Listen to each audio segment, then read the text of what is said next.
Hey everybody, and welcome to a very special 10th anniversary episode of Cinema Heroes. I'm Justin Speck. I'm John Pelzel. I'm Jay Stu. That's right. We've got John Pelzel back in the house, the original co-host of the show. A lot has changed over the last 10 years. We've become a lot more consistent, that's for sure. When we first started, I was living in California. I was 29, about to be 30. Now I'm 39, about to be 40, living in Atlanta. Lots of different changes. One of the biggest changes to the show is that we've got Jay Stu, who is our, third co-host, although pretty much only, it has been just me and Stu lately because John's been so busy. But, hey everyone. I'm going for I'm doing schooling, so I'm going for my psychology degree, and that, including raising 4 children and having a full-time job, takes up a lot of time. Yeah, doing all that fancy book learning. So, if you look at the amount of episodes that we've released, obviously we haven't released. This is episode 166. We haven't released nearly 10 years worth of episodes. There's been a couple years where we just weren't uploading at all. And so, we started this podcast 10 years ago. I believe the episode was released. Our first episode, Man of Steel, was released in July of 2013. This one is, so now here we are in July of 2023. And I figure, why not? Let's do the very first movie that we ever talked about. The reason we started this podcast. So that would be Man of Steel. Yes, sir. Released in, of course, 2013. And directed by Zack Snyder. Written by David S. Goyer from a story by David S. Goyer and Christopher Nolan. And starring Henry Cavill, Amy Adams, Michael Shannon, Russell Crowe, Diane Lane, and Kevin Costner, and Lawrence Fishburne. Almost forgot about him. So I went back and actually re-listened to, it's been a couple weeks, so I don't remember everything, but I went back and re-listened to our very first episode. Bad audio and everything.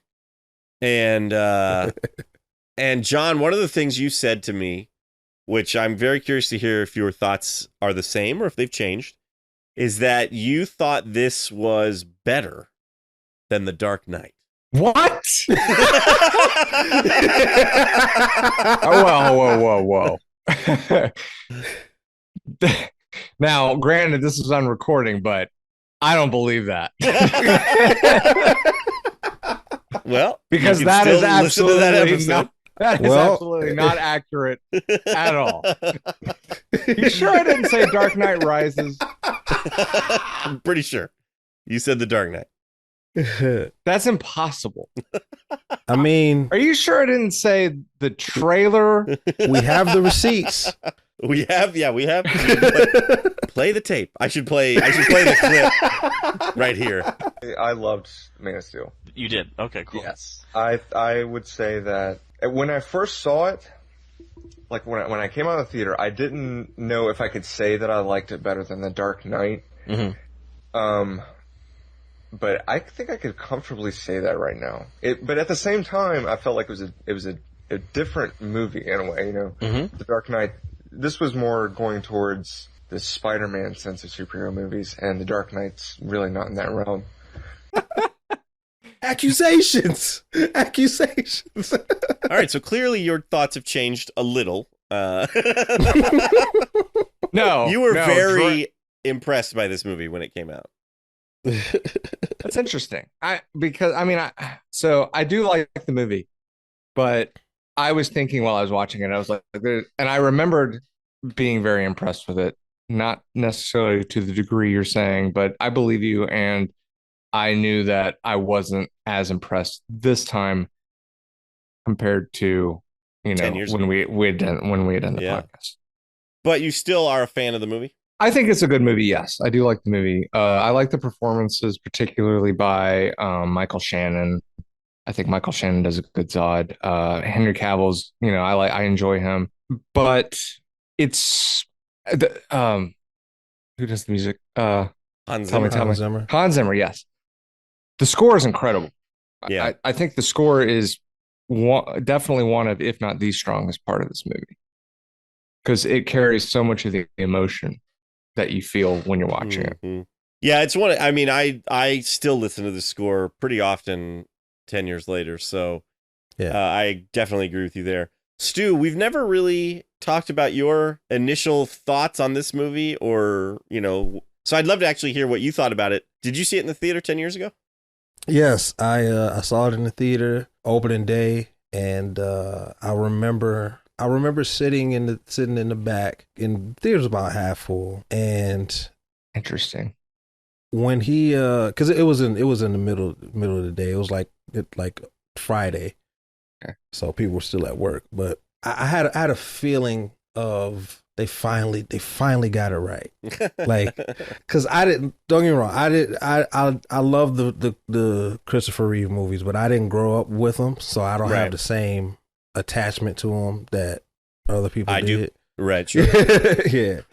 So to see Henry Cavill like that, that's my Superman, and to see him do such an amazing job with this incredible story from David S. Goyer and Zack Snyder. It was a kind of superhero movie I longed to see, Mm-hmm. even more so than The Dark Knight, because the Dark Knight is still my favorite movie of all time. But this movie is special because it took a beloved character who was, he's Superman. He is everything that a superhero should be. And to see this character taken so seriously, and in my opinion, with so much care to his character, it really brought a smile to my face. Even 10 years ago, it was very comforting to have this movie. Now 10 years later, I feel even more strongly about it. Like, I kind of like reignited my love for the movie, because I noticed, I noticed certain things that I didn't notice before. Most of it is like subtext type stuff, but Mm-hmm. yeah, I've fallen in love with this movie all over again. It's just it's a masterpiece. It really is. It's a masterpiece.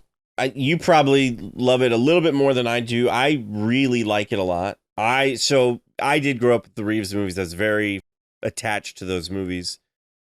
So Superman Returns kind of gave me that feeling seeing that in theater, because it was, they used the John Williams score. I remember, we haven't talked about Superman Returns yet, and so I'll save a lot of this for that episode. But the plane sequence, when you first see his boots touch the plane and the music kind of is happening, I was like a little kid in the theater. I was like, probably had the biggest smile on my face ever. And I went and saw Superman Returns like 6 times in the theater, and I saw this one 4 or 5. I think I saw it 4 times. And so I still loved it because it was Superman. I was really surprised, because I tried to avoid all of the footage for this movie. I had only seen the teaser trailer that they released like a year. I think it was in front of The Dark Knight Rises, actually, Mhm. where it was just Jor-El's kind of voiceover, and you saw like young Clark with the cape, with the towel. And then at the very end of that little teaser, it was a really far off shot of Superman flying into the air and Flying breaking up, the yeah. sound barrier. Mhm. And that was it. And so going into this movie, I was actually like really surprised at how sci-fi it was. Like, all of the Krypton stuff I thought looked so cool. And I was like, wow, they're really kind of going full comic book here. Like, I was surprised, because the whole thing with the Christopher Reeve Superman, is they were trying to make it seem like Superman existed like in this real world, which they do in this movie too.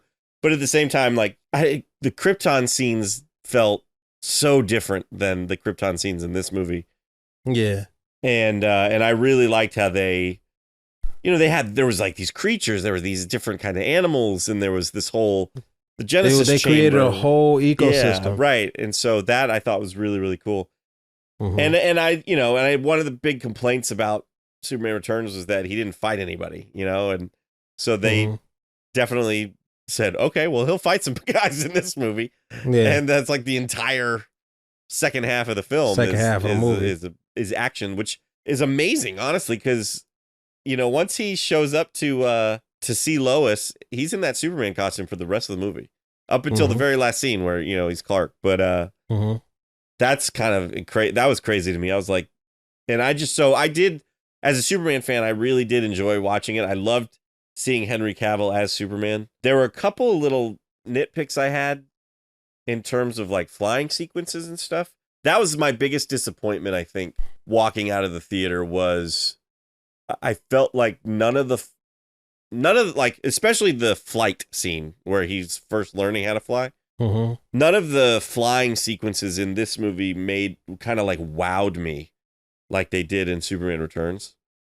And I don't know, it was just, I think, kind of Zack Snyder's choice, because especially that flight scene, when it's the super close-ups of him, it's like you could kind of, I mean, I won't say you can tell that he's like just a dude like on a kind of like resting on something. On a rig. Yeah, on a rig, but you can kind of tell that. And then it cuts really far away, and it's obviously just a CGI.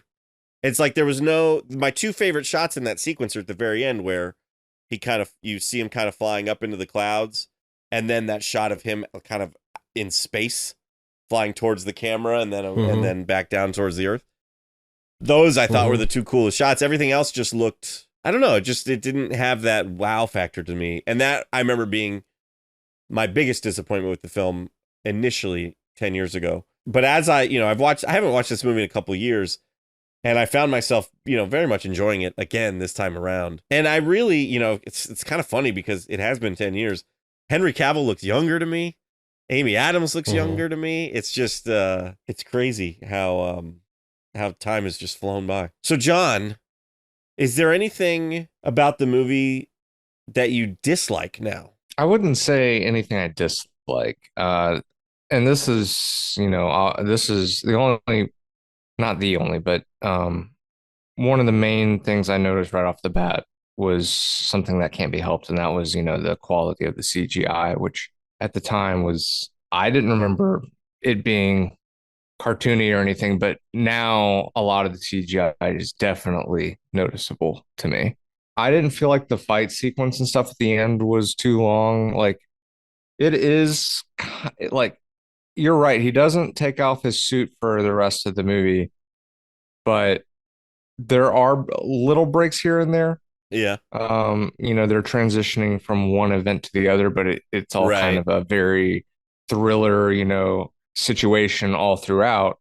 Because that was something too, I remember, and you're not the only one that has said it, that the fight just lasts so long at the end. Right. And the actual like physical fight between Superman and Zod at the end literally is only like 7 minutes long. Right. Yeah, it's not really that long. Yeah. Yeah.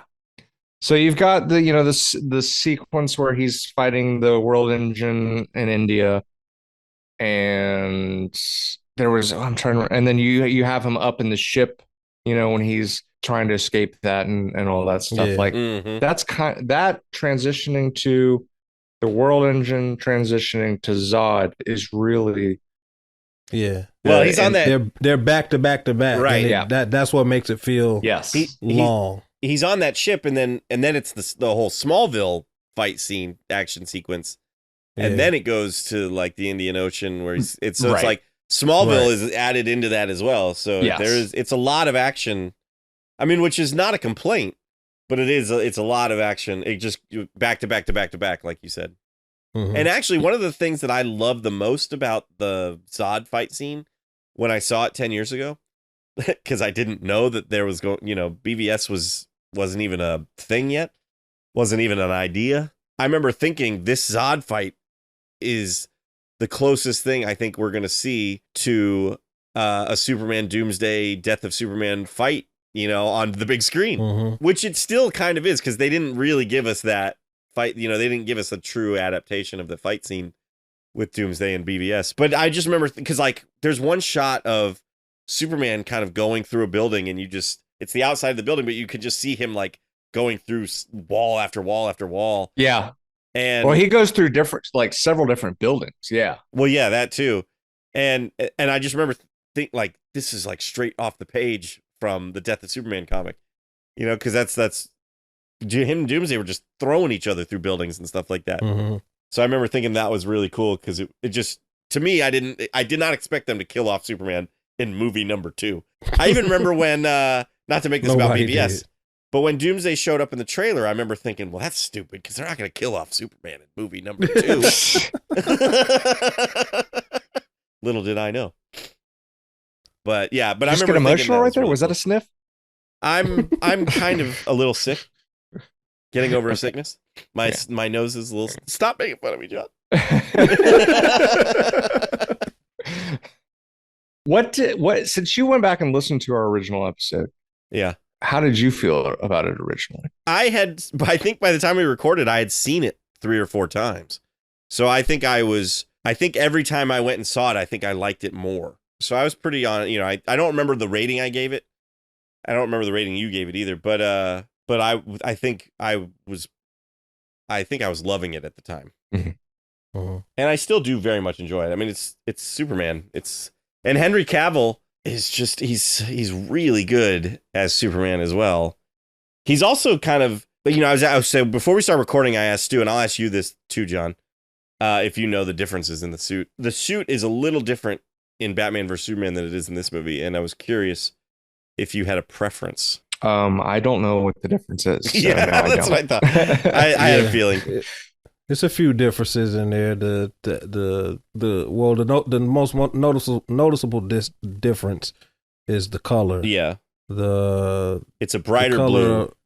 It's in a BVS, brighter yeah. blue and a more redder red Yeah, than in Man of Steel. This one kind of looks a little burgundy, whereas in Man of Steel it's kind of like crimson. right. And the blue is like almost like a navy blue in this movie, where it's more of a brighter, more Mhm. Superman-esque blue in BVS. Mhm. The crest is also a tiny bit smaller. Like in this movie, it goes right up to the neckline of Mhm. his costume, whereas there's a little bit of space in BVS. And Mhm. they added a little detail to the crest too. The buckle is not rounded; it's a rectangle. It's squared. Yeah, in BVS. But other than that, they're Mhm. pretty similar. There's also a little bit different. There's like some extra lines or something on the boot. But BVS I think is probably the better suit. But every now and again I like the crest on this one. The Superman S is just really, it looks really good on this Mhm. costume. And I also think Mhm. I think he looks amazing in Batman vs Superman, but he also put on some muscle in between this movie and Batman vs Superman. And I really like his build in this movie as well. I think he's like the perfect size, I think, in this movie. And I think they wanted him to be I've always Oh, go ahead. Oh yeah, I was just gonna say I've always thought Superman should be big. Yeah. And when I first saw this movie, I was like, yo, they finally got a big dude to play Superman. Because don't get me wrong, Brandon Routh is not small. Right. He's just not. His body type is not comic book accurate. It's just not. Right. Sure. And I've always wanted to see It's a Christopher comic Reeve book accurate. Exactly. Right, it's Right, Christopher right. Reeve accurate. Yeah. Yeah, and like I said, don't get me wrong, Christopher Reeve was a big guy. Yeah. and was he in had muscle great too. shape. Yeah. Yep. Yeah, like he was a solid guy. It's just I always wanted to see like a super Right. defined Yeah. Yeah. hulking Superman. Yeah, and I mean, when in the beginning of the movie, when Clark comes out, after he saves the guys from the oil rig, and he's shirtless. I mean, you Mhm. see that, and you're like, dang, that guy's Yeah. huge, and yet he's even bigger in the next movie, which is crazy. But It makes you cancel your gym membership. yeah, you're like, there's no point in trying. Yeah, exactly. I forgot how much I really like that oil rig scene. It's so short, but it's really good. It's It's really really good. effective. yeah, that oil It's rig. so Superman. It is. Yeah, it really don't get no more Superman than that. That was another moment that I was not expecting when I saw it the first time, and seeing him, even though it's clearly CGI fire, but still seeing him crush that door and then step up, and his whole body's just on fire, and he's just like, "Let's go, gentlemen!" Basically, you're just like, that was amazing. I did remember something that I am not a huge fan of. Okay. Is the death of Jonathan Kent. Okay, And do you remember if I mentioned that in the original? you probably did, yeah. Okay. Like I But- said, I listened to it a couple weeks ago, so I don't remember. Yeah, I gotcha. exactly, but Because I remember kind of having an issue with it before. Basically, just the fact that, and I understand, that it's a young Clark He's Right. trying to obey Jonathan, but to me, it felt, just a little hokey that, he lets Jonathan just get swept up by a tornado. A little false. Yeah. I can understand that. There's people on the internet who dislike that scene as well. I don't really have as much of a problem with it. I was watching it this time around, kind of thinking about that, thinking about how people dislike it, and I don't know. It doesn't bother me that much because he's trying to protect his son. Now, granted, he could have. I do think that when that car first lands on the truck and his father's leg is stuck, Clark would have seen that and probably just taken off right then to save his dad. Mm-hmm. Right. But I do like, I kind of like that his dad is so scared about how the world will react to him that he's willing to die for it. So yeah, I'm okay with it. My biggest problem with that scene is, in real life, you are not supposed to run under a bridge during a tornado. No, that's the last place you want to go. Last place you want to be. That they got super wrong. Yeah, and you'd think a farmer who lives in Kansas would know that. But yeah, I can understand the problem. I can understand not liking that scene. But for me, it works for me. I'm okay with it. Stu, how do you feel about it? It doesn't bother me one bit. I really like it. I understand why you could see it as hokey, but for me, it's more of I think it goes a little bit further than what Justin said about, his father believed that the world wasn't ready. He believed it so much that he was willing to die for it. So I think that scene was important because of that, but it was also important because it really taught Clark what true heroism is, and like true sacrifice and being a man of principle, and I think that was a defining moment for Clark, just as Clark, losing his dad, but it was definitely a defining moment for Superman as far as what it takes to be super. And visually, it's awesome. Yeah. If there's one thing Zack Snyder's good at, it's visuals. And I do like how he's just kind of standing there and then the dust and debris just overtakes him, basically. I think it looks really good. Kevin Costner. Oh, go ahead. Well, I was just going to say, Kevin Costner as Jonathan Kent, too, was just amazing casting. It is a little bit different of a Jonathan than we've gotten in previous versions. And I remember one line taking me back a little bit when I first saw it, which is, when it's that flashback with young Clark and he's like, and he goes, what was I supposed to do? Let him die? And he says, maybe, because I was like, what? Jonathan Kent would not say maybe, he would be like, no, of course not. But then he's like, there's bigger things at stake here than our lives and stuff. And so I was like, it took me a little bit of getting used to kind of understand that Jonathan, I think. But I think the casting was spot on. Yeah, the cast for this movie is fantastic. It's an excellent cast. I think the only casting choice that I'm iffy on is Amy Adams. Yep. Yeah, which is weird. I like Amy Adams. I really like Amy Adams. And she's not bad. She's not bad, but she's just, I can tell she's not Lois. She's pretending to be Lois. She's pretending to be Lois. Yeah, yes. Exactly. Yep.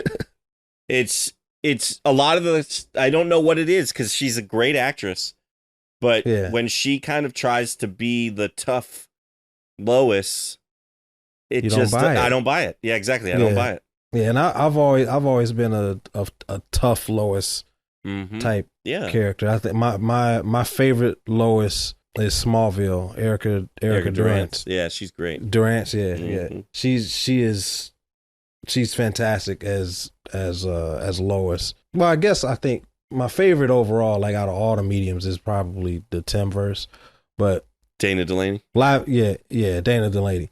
But live action is definitely Erica Durance. Yeah. Mine for a long time was Terry Hatcher.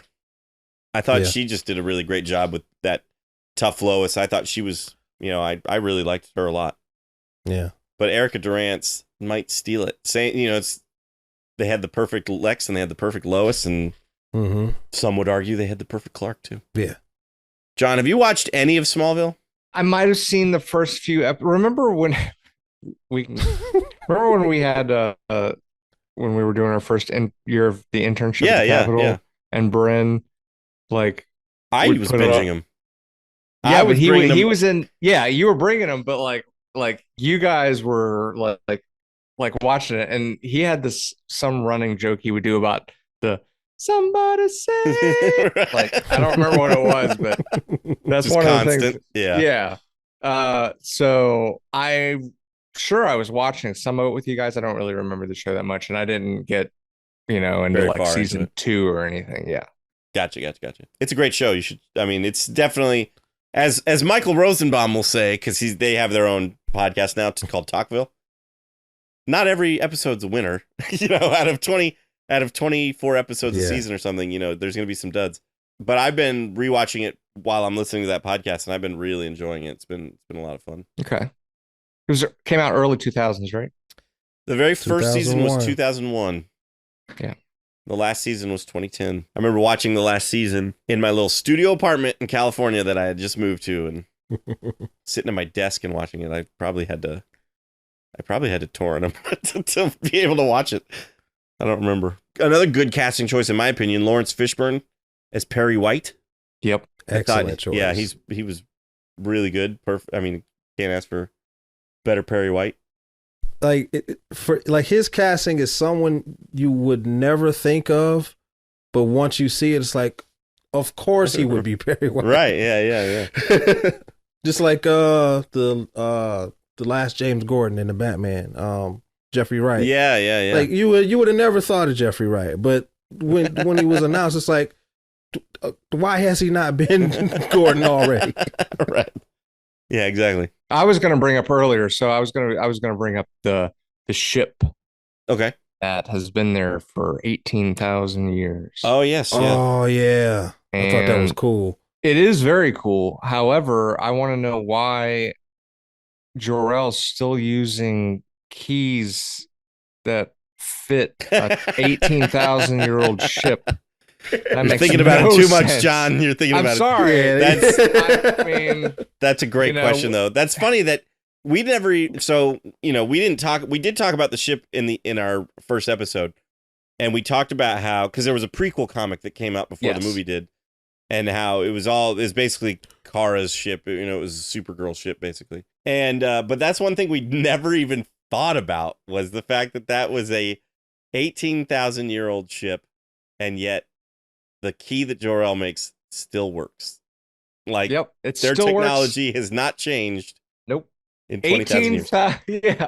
Unless that ship was sent out less than 20,000 years ago and somehow traveled back in time to, back. No. Now who's thinking too much about it? I mean, the Phantom Drive bends space, so maybe the Phantom Drive this time around bent space and time. No, I don't know. Well, when you really get into the quantum mechanics, space and time are the same thing. Well, there you go. Yeah. No, what I don't is know. reality? What is reality? No one knows. Are we reviewing The Matrix or Man of Steel? That is one. That is one area where I kind of wish something had come from that whole scene, because they hint that somebody left that ship alive. Yeah. Well, there's that one pod. Stu just shared that thing that Zack Snyder pretty much confirmed without confirming, that they were going to go. There was something to that, and that Wonder Woman got her powers from Kryptonian, like DNA, basically, because Zeus was going to be Kryptonian. Yeah. Oh wow. I had sent that to John, because he said that. Well, you said that in the Man of Steel. Yeah, the Man of Steel episode, and Zack Snyder almost word for word confirmed it. I was John. This was recent, floored. Right? Yeah, it was recent. Yeah. Something, a theory that you had 10 years ago Almost came true. that almost came true. I mean, it made so much sense. There was no other reason to show that that Kryptonians were on Earth 20,000 years ago when like that. The only explanation for that is the fact that Kryptonian DNA has been on Earth for a long time. Right. And then you get into thinking about, well, we're gonna, and we had already been. I take that back. I don't know. We didn't know about like the Justice League at that point, but Marvel was already working towards Avengers, and you could pretty much speculate that. And this movie had, the Wayne Enterprises satellite, so there was some kind of there were some hints that they were building towards maybe a shared universe and stuff. But yeah, I remember listening to that, and you said that your thought was, Kryptonian DNA has been on Earth for 20,000 years. What if this is how the Amazons were like created or something like that? And I remember kind of shooting it down because I was like, no, because then you're giving Wonder Woman Kryptonian DNA, and it changes. It sounds like when you say it out loud, it sounds far fetched. Right. That's why I was so floored to hear Zack Snyder confirm it almost word for word. I was like, there's no way. So kudos, John. Yeah. Where's my paycheck? What actually happened was he listened to our podcast and he was like, "Oh, that's a good idea." I'm like, wrote it down. So when she left the ship, she just gave birth to Greek gods, and there you have it, Amazon. That's hilarious. The thing that I really liked about the ship, the first time I saw it, it's. I guess I still like it, but I like how that old ship was essentially the Fortress of Solitude. Yes. And until right, and they show the polar bear. Yeah, that's right. They do. That's right. Which is reference to the what's his name? Kevin Smith and the whole Tim Burton Superman. Yes. Right. John Peters wanted him to fight a polar bear. It has to be a poke at that. It has. I think it was. For sure. So I really liked that aspect of it until he ends up using the ship later to create the singularity. And so then I can't even remember which ship. I guess it's Zod's ship that is the crashed ship in BVS, right? So his fortress ship is gone. So in this universe, he really has no Fortress of Solitude other than having it for that first little bit where he meets Jor-El, learns who he is, learns what Krypton was, learns who Zod is, gets his suit. No more fortress. Wait, what happened? Hold on, I'm confused. What happened to this ship again? Maybe I'm wrong. Wasn't that the same ship? I think it is the same because if you're thinking that it crashed to create the portal, Zod takes it. You're right. Zod does take it. Zod takes it. I was like, wait, that's the same ship. It's his little kid spaceship that creates the singularity. Right. Mm-hmm. Zod crashes it. So the fortress ship is just in Metropolis. Because he kills Jor-El twice, right? He kills him in real life. Yeah. And then he takes him out his digital. Yeah, he does. Erases his consciousness. You're right. Which is kind of interesting. I kind of watched this movie when I rewatched it. I think the whole Jor-El thing, being his consciousness in the computer is really cool, but at the same time, I have like questions about it. Like, it's a really neat concept, but doesn't that just make him alive? How is that really any different than him just living? Right. He's got the memories, he's got the consciousness. It's basically a clone. He knows that he's basically just a clone. digital representation, so he's like sentient enough to know that he's not. It's not his actual body and everything. Right. Yeah, that's a good question. Well, it even says like I thought about it too when we started, I'm playing the movie kind of on my TV while we talk, and before we started recording and while the movie was playing, Jor-El's wife Lara doesn't want to. She's like, no, let me look at him one more time. And I kind of wish Jor-El had been like, well, I could upload your consciousness into this key. Right. I was just getting ready to say, like, how long, like, did he just discover this? Or, like, he's like, oh, thank God, I just figured out how to upload my consciousness right before the planet's about to explode. Right. You would imagine he's had this technology for a while. He didn't share it with anyone, and like you're right, I didn't even think about that. Like especially like Laura, like because he even says once he meets grown up Clark, he's like, if only Laura could see you, as I'm seeing you now, and I'm like, well, she might have been able to. If you just let her, I guess maybe there was only enough room on the hard drive for one consciousness. That's right. He would have needed a second key for that. Who knows? Yeah. he's That, like, like love of my life or myself. Right. Myself. The mother of my child, or I'm gonna do me. Yep. She won't know. That's right. I'm not gonna tell her. We're all gonna be dead soon anyway. That was another thing I didn't like. Or it's not that it was just little nitpicky things. Was Jor-El's a scientist and he's able to take on and beat up a military general.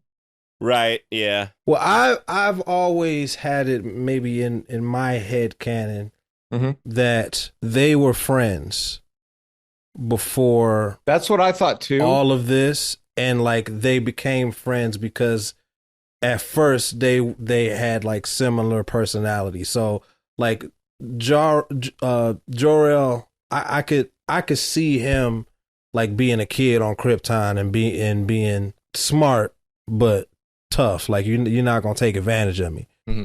I could see this version of Jor-El being like that. I could see Zack Snyder's Jor-El being like that. And I thought they were friends too, and I guess they technically could still be, but he does make the comment that I picked up on, that he says Jor-El and I, the only thing we agreed on was the fact that Krypton was dying.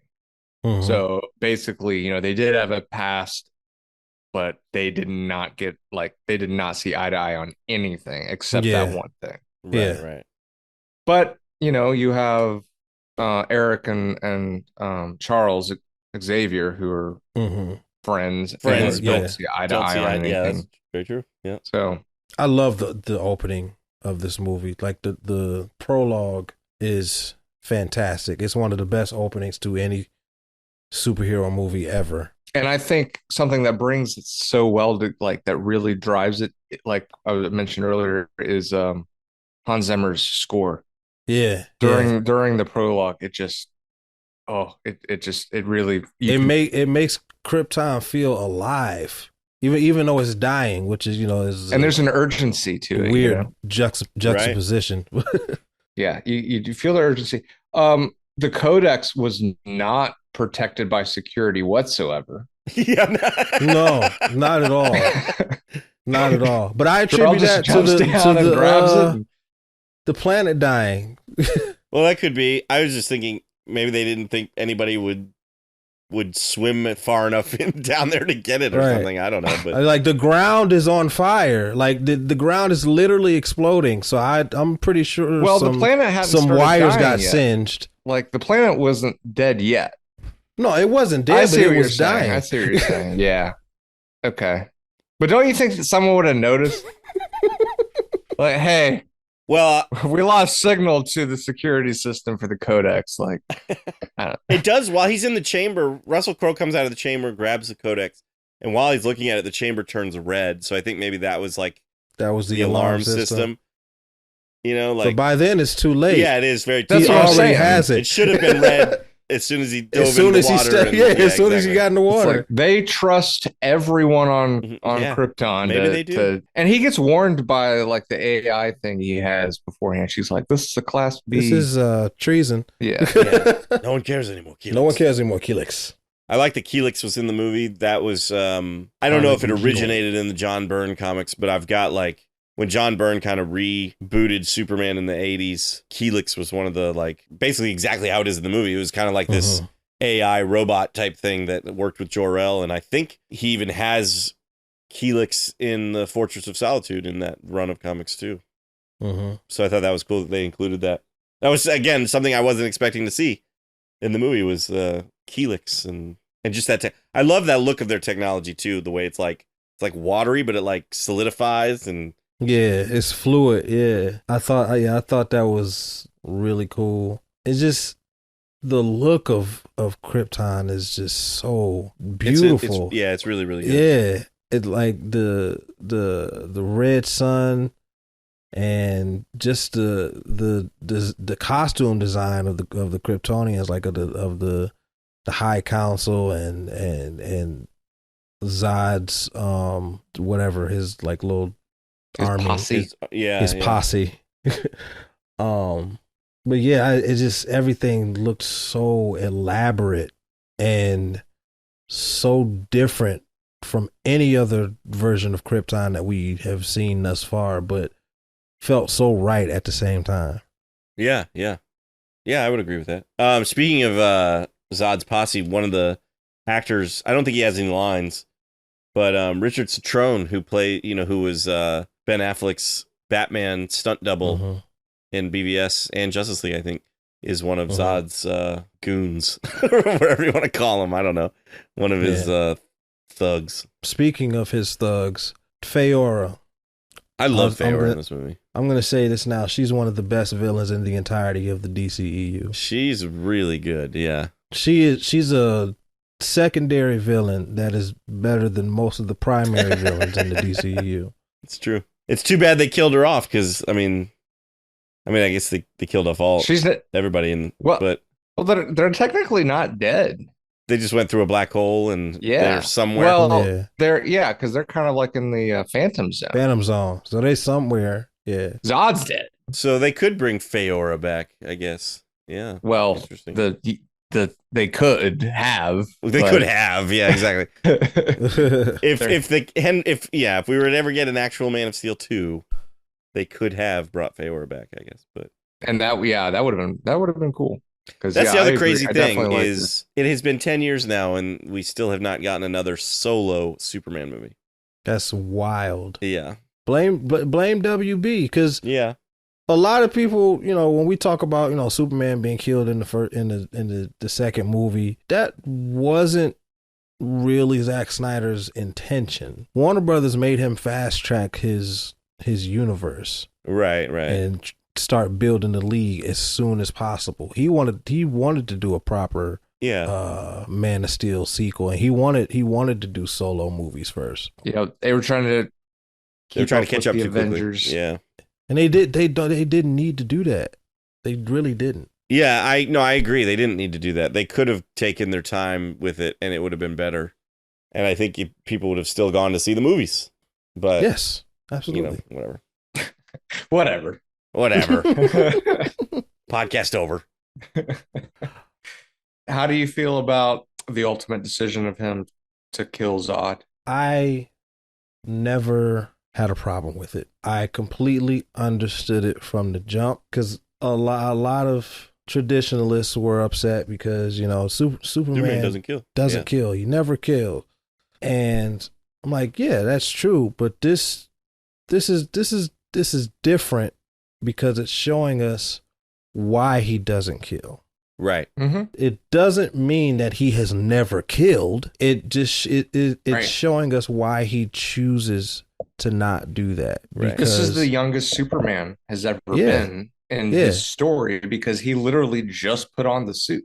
yeah, Right, he's yeah, that's very he's Supermaning for the first time. Yeah. So that's the thing I love about Zack Snyder and how he approaches the characters. He deconstructs them. He assumes that we already know a certain version of the character and certain characteristics that they have to have, and he asks a question: why are they this way? What made them this way? He does that with Superman in this movie, really throughout the trilogy, but specifically in this movie, and he does that with Batman in the next movie. But as far as Man of Steel, this was the most interesting Clark Kent that I had seen outside of animation, outside of the DC animated universe that Bruce Timm started. And it was just, like I said at the beginning of the episode, this was just something that I longed for as far as storytelling within the superhero genre.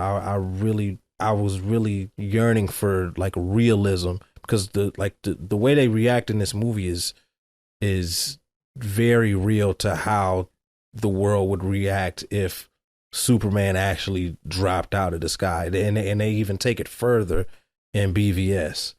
So I was always a fan of his decision to have Superman kill Zod, because that just that just makes him a more dynamic, interesting character. Right. Yeah, I would agree with Stu. It's never really bothered me either. The one thing that I kind of wish we had seen is it maybe affect him a little bit more. Mm-hmm. It does end kind of abruptly. Yeah.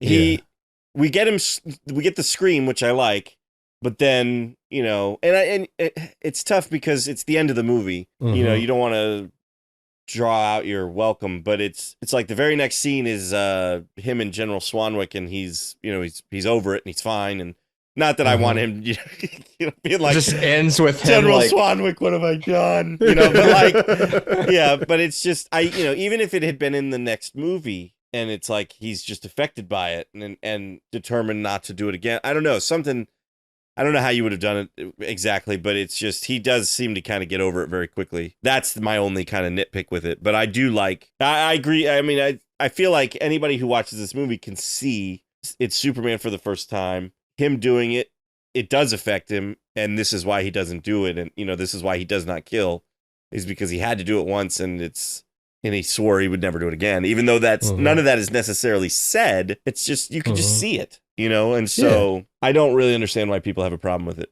I think it's fine. I think it works. I think people have a problem with it because it was deliberate. Because Michael Keaton was blowing up people left and right.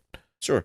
Well, and even Christopher Reeve even throws Zod down into he kills Zod in Superman 2. Basically, I can't. It's like he falls into like a fog cavern thing in the Fortress of Solitude, and you never see him again. Yeah, he's dead. But this is literally more hands-on. Yes. He literally dies at the hands of Superman. Right.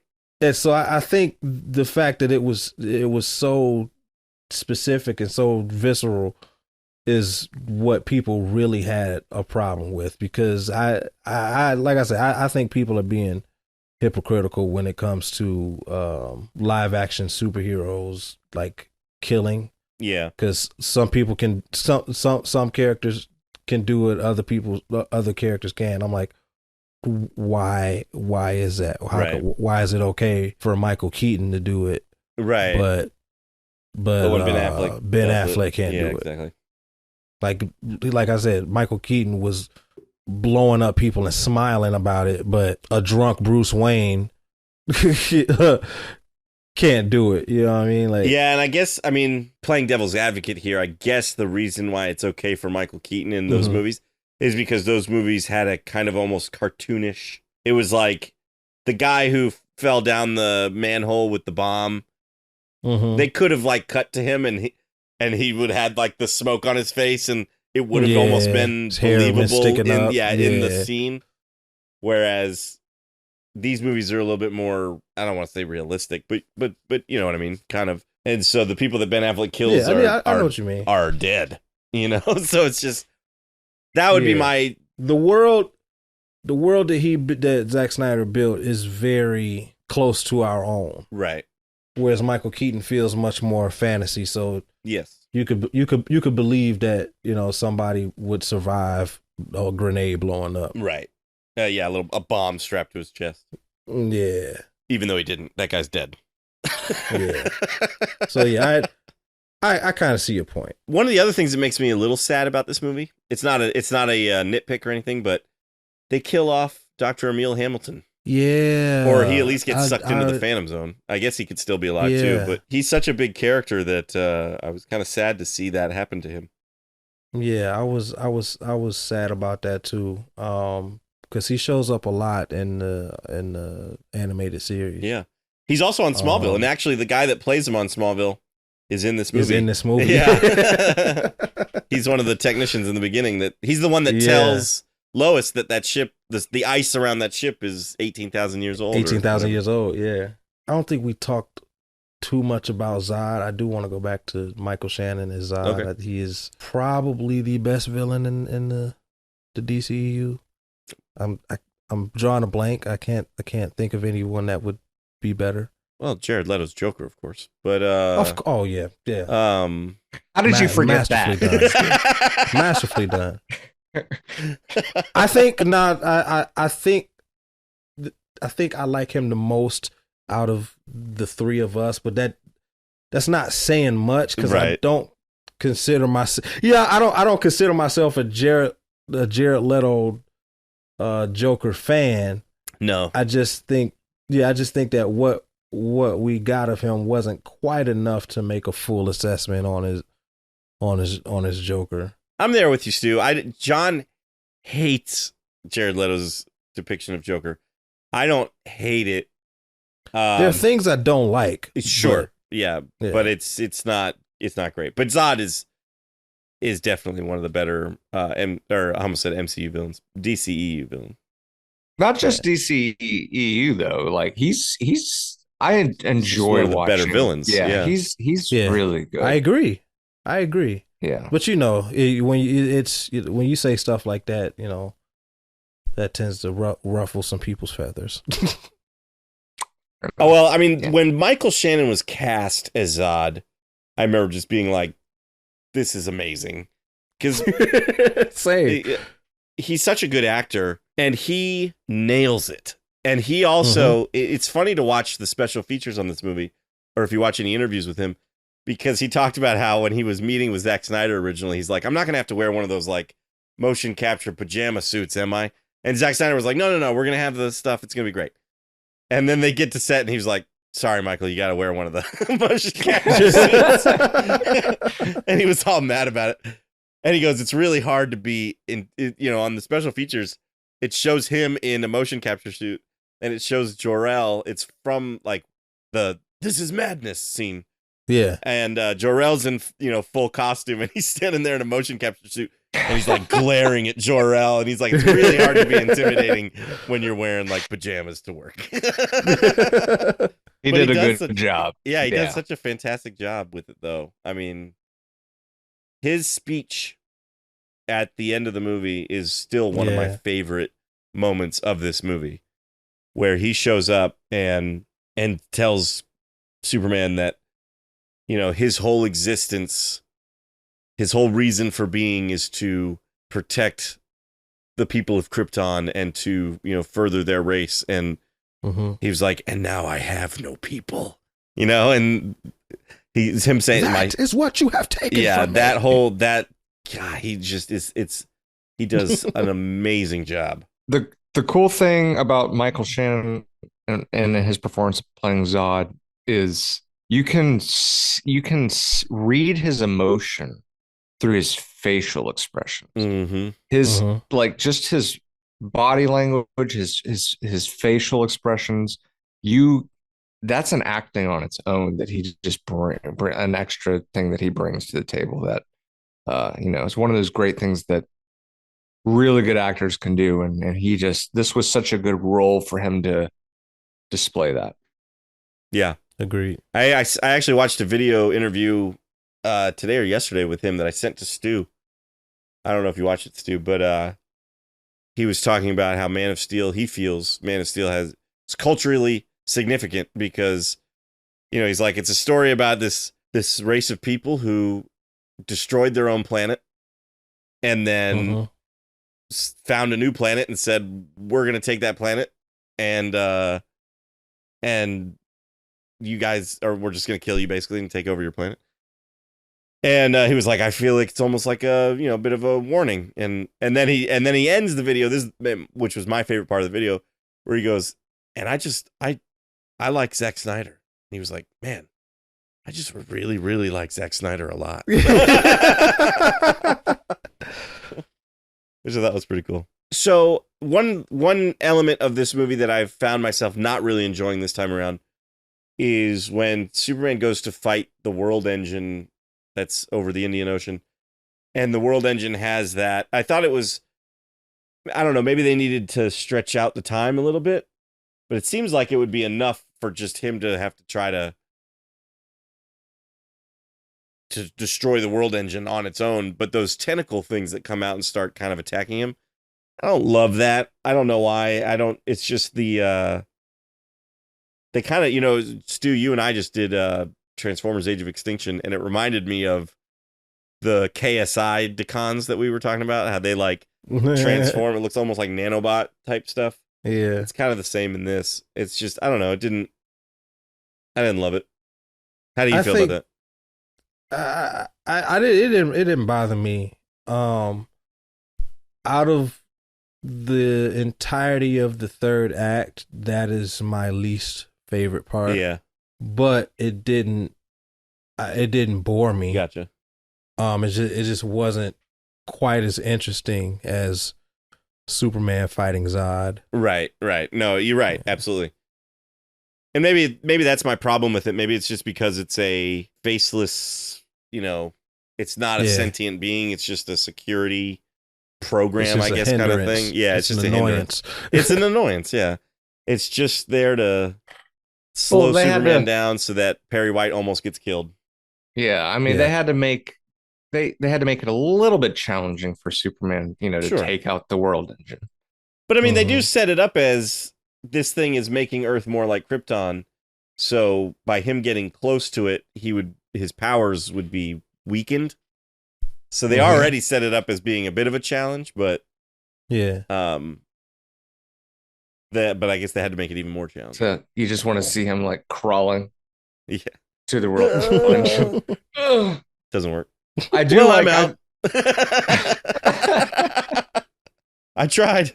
I do like the moment in the end of that battle, though, or if you want to call it that, the challenge, where he's like in the beam, Yeah, and then I like a lot. Yeah, I agree. And the sound that the World Engine makes, which is,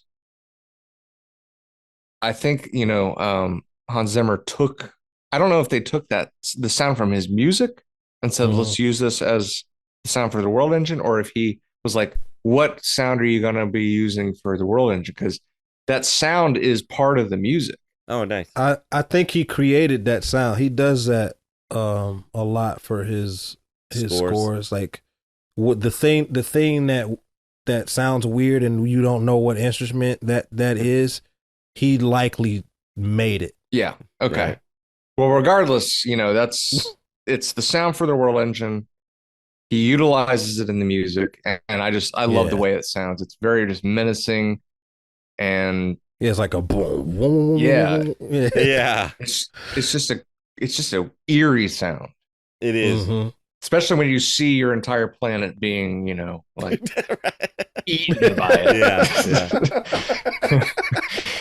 I love the fact that during the battle, Zod is learning how to use his powers, and he's learning at a much faster rate, right, than Clark was. But that's because he's a trained warrior, and so he has a he has a higher pain threshold, or whatever it is that he has to have in order to learn that quick. But he can adapt faster than Clark can, because he's been born to do that. Right. He's been born to be a soldier, be a warrior, to be the best. Yeah, to be the best, and that's another challenge for Superman, because like we said, he's Supermaning for the first time, right? And he's fighting a veteran warrior. Like, yeah, of course it's going to be a lot of destruction, right? Because Superman has never fought anybody before. He's always the strongest person in the room, right? So Stu, I had not watched this movie since we first brought up the unearned kiss at the end of the film. Yes. We had mentioned this. We talk about things being unearned. We tend to bring this up in other episodes. And watching it this time around, I still agree that it is unearned, and I forgot about the lines that happen afterwards, and I really dislike those lines where she says, she's like, it's supposed to be a joke, but it's not funny. And I just wish they had just not said anything rather. and had Zod show up and interrupt them, kind of. But she says, it's all downhill after the first kiss, and he's like, I'm pretty sure that only applies when you're kissing humans. It's just not good. It bothers me. The kiss isn't earned, and then the jokes suck. Yes, but I feel like I feel like that's something Superman would say though. I guess. You know what it reminds me of is in Speed, Keanu Reeves and Sandra Bullock kiss in Speed, and Sandra Bullock says something like relationships based on I don't remember the exact line, but it's basically something like relationships based on crazy experiences like this never work out. And his response is, well, then I guess we'll have to base it on sex then, which is funny. But I feel like they wanted to use like that line basically and had to just rewrite it and didn't do a very good job with it. Yeah, I can see that. And yeah, so anyway, I just wanted to mention it since we had talked about this unearned kiss in previous episodes. Going back to the suit, I know we already talked about it, but how do you guys feel? I don't think I ever knew how John felt about this, but how do you feel about Trunks on Superman, on or off? I would argue for them just for traditional purposes. Okay. Justin. I'm the same way. When I first saw the Henry Cavill suit, I thought that it was I was like, at first I thought it needs those trunks just for like color balance, almost like it's like too much blue. Now that the movie has come out and everything, I actually don't miss them at all. I think they would probably look weird on this suit. Mm-hmm. I'm kind of hoping that James Gunn, when Superman Legacy comes out, he does have the trunks again. I'm betting on that. Yeah, I'm thinking they probably will, but I don't know. We'll see. Tyler Hoechlin's Superman on Superman and Lois doesn't have him, and I think his suit looks fine without him too. So it's just, I don't know. As long, I mean, I feel like they should be in there, just like kind of like John traditionally. But this suit doesn't really bother me not having him on there. I don't hate the trunks, but I've never been attached to them. Yeah. Mm-hmm. So I've always preferred no Suits trunks. without 'em. When they did that when they did that in the New 52, I was very happy that they did that, because it's like I said, I never hated it, but it's just an antiquated look. Sure, sure. They there just to be there. Right. Well, like I said, I think I don't know if it was a color balance thing originally or what. I don't know, but yeah, it's I hated the New 52 costumes for a lot of the characters. And I didn't like Superman's. But it had nothing to do with the trunks. It was a lot of other stuff. I just didn't like the collar, and the sleeves go down like over his hands and stuff. It was just a lot of stuff I didn't like about them. But when they did Rebirth, I think he still didn't have the trunks, and it was a little bit more traditional Superman suit. And I liked that. So I thought that worked. Although I think he has blue boots in the Rebirth comics.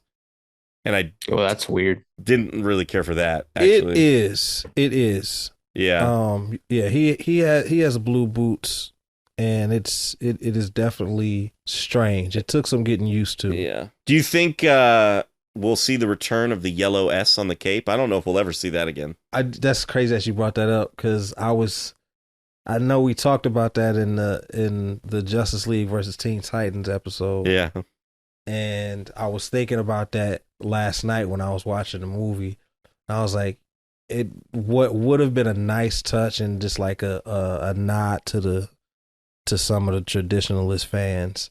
Like, what if at the end of this movie, Martha Kent added a gold S to the back to his cape? I thought that would have been. I thought that would have been pretty cool. He comes in. He's like, "What are you doing?" That's a Kryptonian cape. You're ruining it. My people are dead. I have no one left. You're ruining my stuff now. I only had one of those. Now I'm gonna look so stupid while I'm flying around. John, we were talking in the first episode. In our first episode, we talked about how he's on that ship that's 20,000 years old, and he's talking to Jor-El, and then that chamber opens, and the Superman suit appears. Right. Right. And we were like, that suit has just been there for 20,000 years. And because Kara was on the ship and she's got the same House of L. So we were like, that's obviously Supergirl's. He's wearing Supergirl's costume. Right. I thought about it today. And again, it's just one of those things. It's whatever your headcanon, whatever you want it to be, I guess. Because I was thinking, you know, once he puts the key in and it uploads Jor-El's consciousness, who's to say that Jor-El didn't like, it also didn't like 3D print the suit, you know, it's like, Right. just create the suit suddenly out of that code or whatever, you know? He's like, we need to go have a 9-minute and 27-second conversation. That's very specific, but okay. You'll see. Well, no, I agree. I agree with that point. I definitely think that's Supergirl suit. Yeah, I think it is too. It has to be. Right. He's But like, thank God you found when this it does it does turn around, like, and it's on that, you know, the display, and it looks like it's a bust for Superman. Yeah, it does for sure. So I don't know.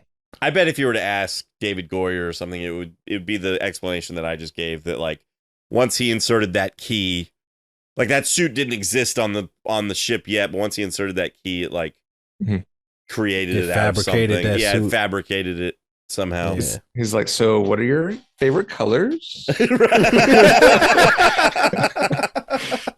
We've got this in you a blue and summer or red winter? or black. Or...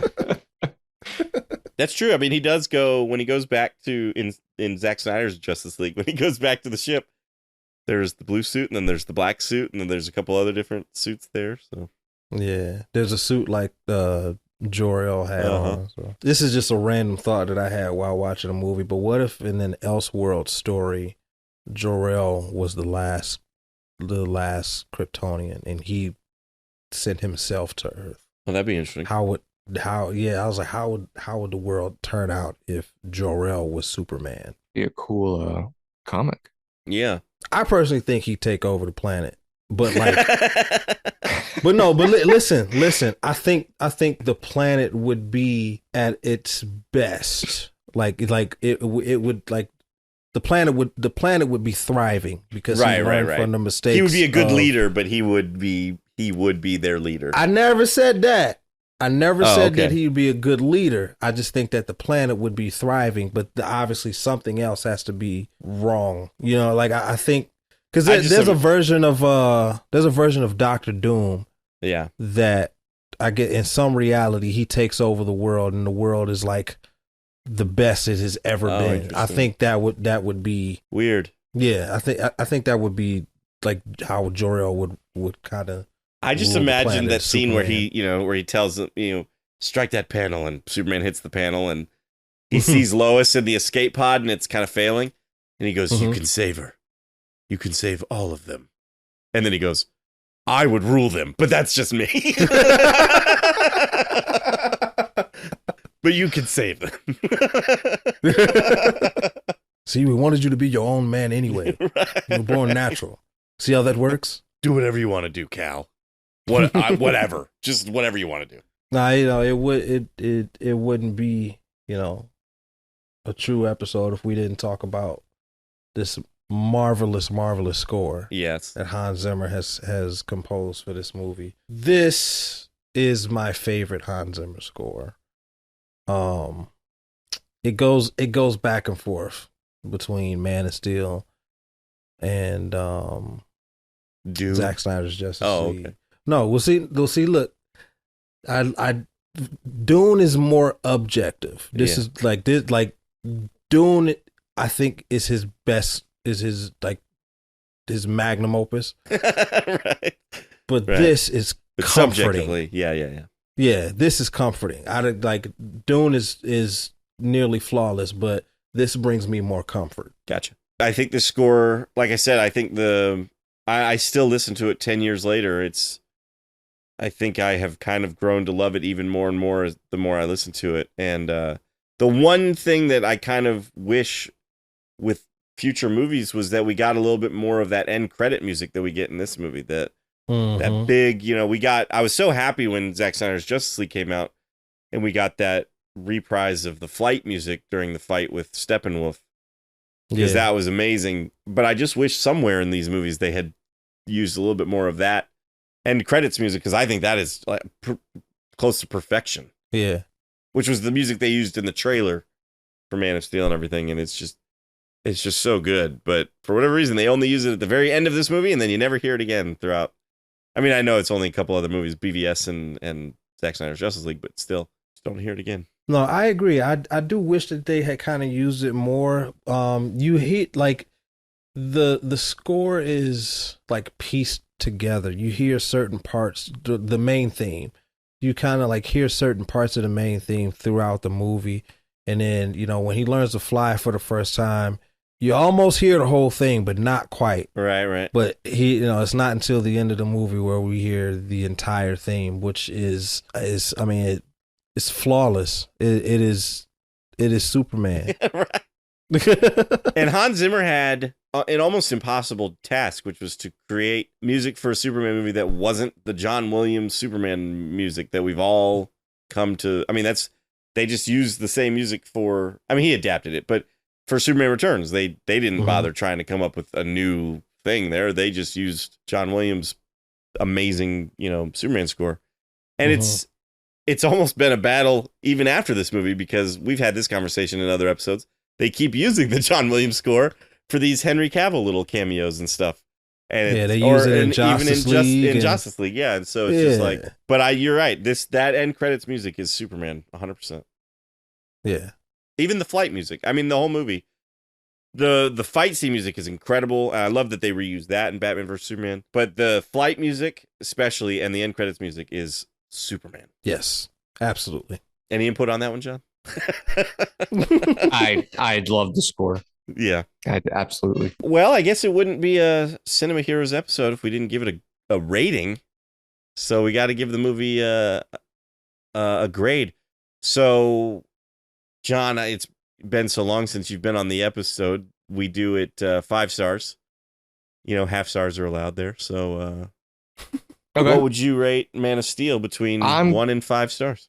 I'm going to give it 4 Superman red trunks. Good. All right. I'll go next. I actually am in the same boat. Part of me is tempted to give it 4.5 just because, it's Superman and I love it. But I think I'm in the same boat. I'm going to give it 4 out of 5 Phantom Drives, which, it's still up there as one of my favorite superhero movies. But Stu, I have a feeling you're gonna give it a little bit higher score than both of us. Yes. This movie's a 5 out of 5. It's not a perfect movie. We did discuss a few of the plot holes, but I think that this movie accomplishes almost all of its goals as far as what it wanted to do with the character of Superman by deconstructing him and bringing a new visual style to Superman, because we have never ever seen anything like this before from this character. To me, in my opinion, a lot of people actually call Superman boring and uninteresting. This movie to me made Superman a lot more interesting. Nice. And it's everything about it is to me is just beautiful. Just the a lot of the allegory and the score, the cinematography, and just how careful this movie was crafted. And despite the plot holes, it's still a 5 out of 5 for me. This might be a hot take, but I think objectively this might be Zack Snyder's best movie. I thought you were going to say it's better than The Dark Knight. Oh, wow. Who do you think I am, you? No, that's cool. This might be Zack Snyder's best movie, because I love BVS with all my heart. Yeah, and I love Zack Snyder's Justice League. Zack Snyder's Justice League might be my favorite out of the 3, but if I had to say out of the 3 which one is definitively better, it's this movie right here. I think I'm with you on that. Mm-hmm. Nice. I don't know where I would stand on that. I don't know. Objectively, I still kind of think Zack Snyder's Justice League might be better, but yeah, I don't know. Well, what do you think about Man of Steel or Batman vs Superman or Zack Snyder's Justice League? You can always let us know at cinemaheroes.com. You can also leave us a comment on our Instagram or Twitter. Both handles are at Cinema Heroes. You can also leave a comment on this video if you're watching on YouTube. Give the video a thumbs up and subscribe to our channel if you haven't already. We'd love to hear from you however you want to reach out to us. I think that about wraps it up for our 10th anniversary episode, though. I'm Justin Speck. I'm John Pelzel. I'm Jay Stu. Thanks for listening. Thanks for subscribing. Hopefully, here's to another 10 years.